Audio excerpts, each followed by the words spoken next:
Welcome to the third video of our course on mastering car diagnostics using launch scanners. In this video, we'll be discussing the questions that you must ask before purchasing a car scanner. First question that you have to ask the dealer is whether the scanner is a bidirectional tool or not. A bidirectional tool is a tool that can not only fetch data from the ECU but also give orders to the ECU. For example, to perform actuation test and to perform calibrations, different type of calibrations on the vehicle. An example of actuation test is the settling of idle RPM, while the example for calibrations could be anywhere from doing CVT gear calibration or for example doing ABS reading on a vehicle. Secondly, you must look into the car brands that the scanner is compatible with. For example, in the Pakistani context, the most common car brands here are Japanese brands like Suzuki, Toyota, Honda, and these days a lot of Chinese brands are coming in as well, like for example Chang'an.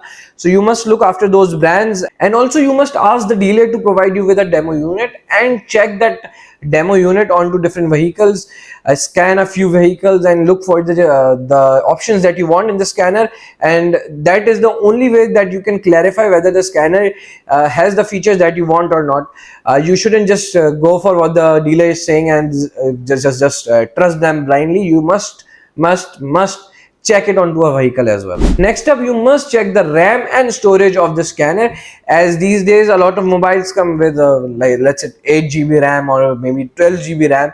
So if you are using a mobile phone with 12 GB RAM, then using any scanner with less than let's say 8 GB RAM would be something that would frustrate you a lot, because it will be much slower than your mobile phone and your mind has adapted to the speed of your mobile phone, and hence you will find it really difficult to maneuver around with a scanner that has anything less than 8 GBs. So always keep that in mind too. Plus, talking about the storage space, whenever you are purchasing a full system universal scanner, then you must look for a device that has either 64 GB or more than that of storage. Only then you will be able to have enough space to utilize that scanner for 3 to 4 years. Lastly, do check the background of both the person who's selling you the scanner plus the brand that you are going to buy, because a lot of time what happens is that people, to save some money, people go for cracked devices. No matter what the dealer is saying, no one can give you warranty for a cracked device, as there is no institution behind a cracked device. Whereas if you buy an original product, let's say you buy an original launch scanner, there is a launch official dealer in all of the major countries all across the globe, who are then further connected with launch headquarters in China, and so they can also provide you with after sales equipment, after sales service related to the software. They give you official 1-year warranty of the product as well. That is it for the video. I hope you have learned something new from this video. And to stay in touch with us, keep following us on Facebook, Instagram, or YouTube, wherever you're watching our video on.